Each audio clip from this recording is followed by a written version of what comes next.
హుస్నాబాద్ పట్టణంలో ఇప్పుడు మనం ప్రచారంలో భాగంగా 16వ వార్డులో ఉన్నాం. ఇక్కడ టీఆర్ఎస్ అభ్యర్థిగా క్రాంతి పోటీ చేస్తున్నారు. తెలంగాణ రాష్ట్ర సాధనలో టీఆర్ఎస్ పార్టీ ప్రముఖ పాత్ర వహించిందని, కేసీఆర్ తన ఎజెండా అని, తెలంగాణ రాష్ట్రాన్ని అభివృద్ధి చేయడంలో టీఆర్ఎస్ పార్టీ ముందుండి గత 10 సంవత్సరాల్లో హుస్నాబాద్ పట్టణాన్ని అభివృద్ధి చేశారని, తనను గెలిపిస్తే హుస్నాబాద్ పట్టణాన్ని 16వ వార్డుని ఆదర్శవంత వార్డుగా తీర్చిదిద్దానని, సతీష్ బాబు గారి సహకారంతో ఈ వార్డు ప్రజల సంక్షేమం కోసం అనేక కార్యక్రమాలు చేపడతానని చెప్తున్నారు. అయితే క్రాంతి గారిని అడిగి తెలుసుకుందాం. 16వ వార్డు ప్రజలు క్రాంతి గారిని ఎందుకు గెలిపించాలి, గెలిపిస్తే వాళ్ళు ఏ ఎజెండాతో ముందుకు సాగుతారో వారిని అడిగి తెలుసుకుందాం. నమస్తే క్రాంతి గారు, 16వ వార్డు ప్రజలు మిమ్మల్ని కౌన్సిలర్గా ఎందుకు గెలిపించాలి, మీకు ముందున్న లక్ష్యాలేంటి, మీ ప్రధాన ఎజెండా ఏంటి? మాపై పూర్తి విశ్వాసం ప్రజలు కలిగి ఉన్నారు. ఇంతకుముందు గత 10 సంవత్సరాల కింద మా కుటుంబంలో కింద మా నాన్నగారు కౌన్సిలర్గా నిల్చున్నారు. ఆ నిల్చున్న పరిణామంలో ఎలాంటి అభివృద్ధి వార్డులో జరిగిందనేది వార్డు ప్రజలందరూ చూస్తున్నారు. ఇవాళ అంగడి కొనసాగేటువంటి అద్భుతమైన అంగడి జరిగేటువంటి అద్భుతమైన ప్రదేశం ఆ సీసీ రోడ్ను మా హయాంలోనే నిర్మించడం, మెయిన్ రోడ్డు మీద ఉన్నటువంటి ఈ పెద్ద కరెంటు పోల్లను మరియు వీధి దీపాలను సక్రమంగా వెలిగేట్టు ప్రతిదీ చూసినాము. అట్లనే ప్రతి కాలనీలో డ్రైనేజ్ సమస్యను కూడా పూర్తి స్థాయిలో పరిష్కరించడము. ఏమైనా చిల్లాచితగా ఉంటే ఇంకొక 10% సమస్యలు మాత్రమే మా వార్డులో మిగిలించినాయి.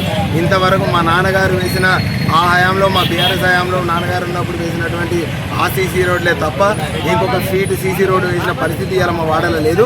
గత 5 సంవత్సరాలు ఎవరో తెలుసు అనుకొని మోసపోయిన ప్రజలు ఈసారి ఖచ్చితంగా అనుభవజ్ఞుని గెలిపించుకోవాలనే దాని మీద వాళ్ళు ఖచ్చితంగా కాన్సన్ట్రేట్ చేసి ఉన్నారు. అట్లనే మా యొక్క మిత్రులు మరియు మా యొక్క బంధువులైనటువంటి అందరూ కూడా, ఈ మెయిన్ రోడ్ వాసులందరూ కూడా ఇలా హుస్నాబాద్ అందరికి అన్నం పెడుతుంటే 100 మంది కార్మికులకైనా ట్యాక్స్ రూపేణానైనా మా మెయిన్ రోడ్ వాళ్ళే మాకు అద్భుతమైనటువంటి వాటర్ పీపుల్ బిల్లు. వీళ్ళందరికీ ముఖ్యమైన సమస్య వర్షాలు వచ్చినప్పుడు నీట మునుగు, వీళ్ళందరి సమస్యలు. ఈ నీట మునిగే సమస్యకు నాకు టౌన్ ప్లానింగ్లో అద్భుతమైన సంస్కారాలు ప్లానింగ్స్ ఉన్నాయి. వాటిని తప్పకుండా టౌన్ ప్లానింగ్ ముందర పెట్టి ఆ టౌన్ ప్లానింగ్ కమిషన్ తోటి దాని యొక్క ప్లానింగ్స్ అని సక్రమంగా చేయించి ఇప్పుడు ఉన్నటువంటి ఎవరితోటైనా ఏ అధికారితోటైనా కానీ పనిచేయించి నాకు అట్లాంటి అర్హతలు కలిగి ఉన్నా. నేను చాలా మంచి ప్రాపర్ అయిన విద్యాభ్యాసం చేసుకున్నా. అట్లాంటి ఈ విద్యావంతుడు మరియు అందరిలో ఉద్యమకారుడైనటువంటి నేను ఈ ప్రజల వార్డులో ఉండడం వాళ్ళకు శ్రేయస్కరం అని చెప్పి ఇలా ప్రజలు నన్ను నిలవడమని కోరడం జరిగింది.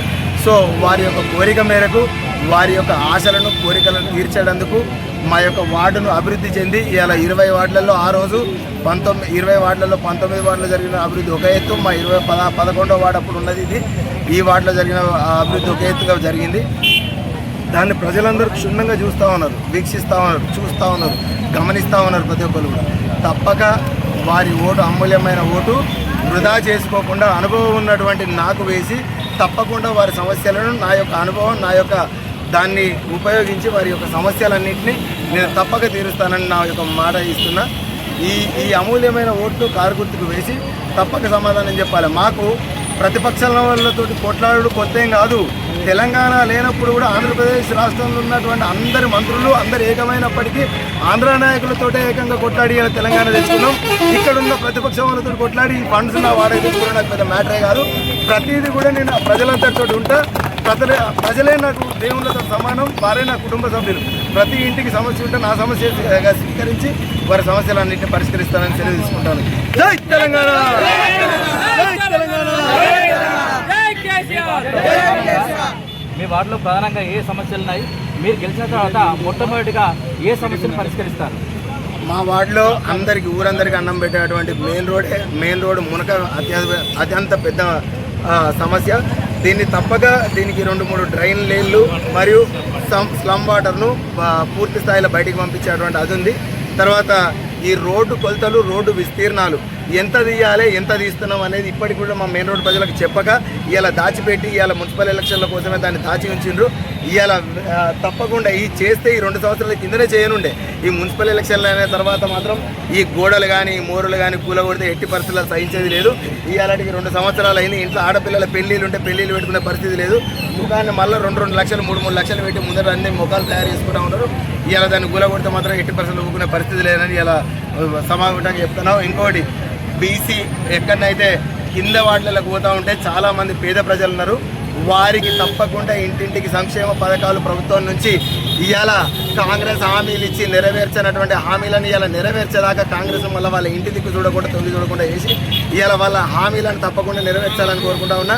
ఆ హామీలు నెరవేర్చేదాకా ఇవాళ కాంగ్రెస్ పార్టీని ఎదుర్కొని నిలబడి నా ప్రజలందరికీ పెన్షన్లు కానీ, ప్రభుత్వం నుంచి వచ్చే సహాయాలు కానీ, ప్రతి ఆడబిడ్డకు నెల విధాన పెన్షన్ కానీ, స్కూటీలు కానీ, తులం బంగారం కానీ, ఇందిరమ్మ ఇల్లు కానీ ఏది దిక్కు లేని పరిస్థితి అయిపోయింది.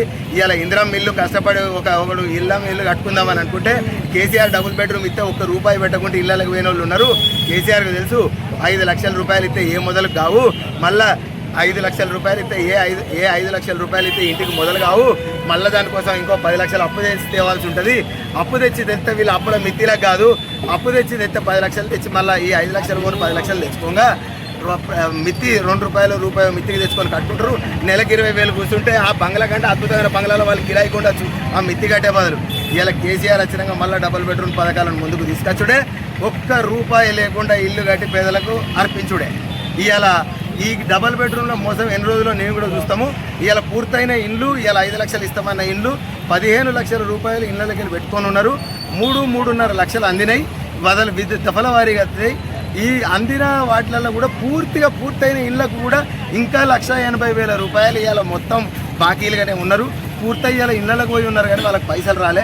మరి ఇలా 150,000 ఇయ్యలేని ప్రభుత్వం రేపు కొత్తిళ్ళు ఎట్లా ఇస్తుంది, కొత్తిళ్ళు ఎట్లా కట్టుకోమని భరోసా ఇస్తుంది? వీళ్ళు ఇందిరమ్మ ఇల్లు మొదలుపెట్టినందుకు అన్ని డబల్ రేట్లు అయినాయి.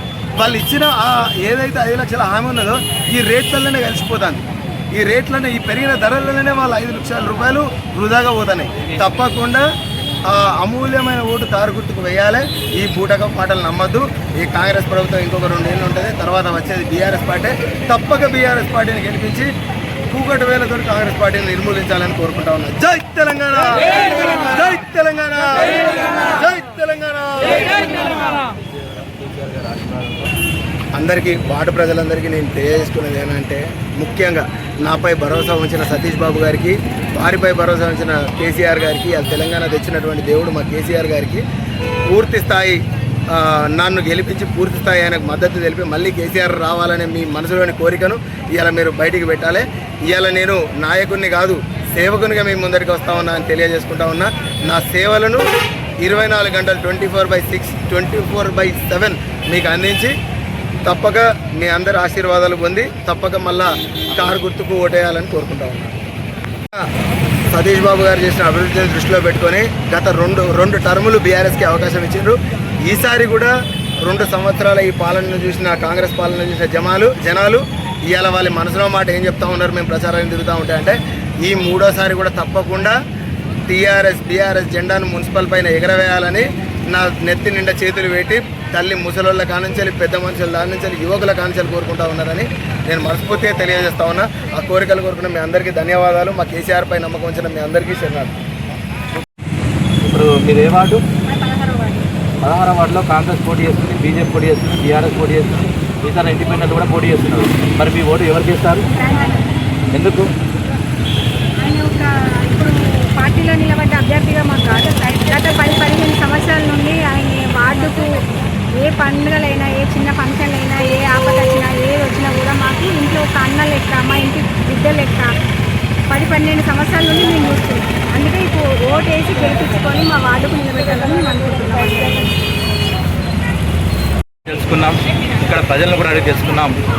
మళ్ళీ కేసీఆర్ రావాలి, కేసీఆర్ పాలన మళ్ళీ కొనసాగాలంటే కారు గుర్తుకే ఓటు వేసి మమ్మల్ని గెలిపించాలని ఈ వార్డు ప్రజలు కోరుతున్నారు.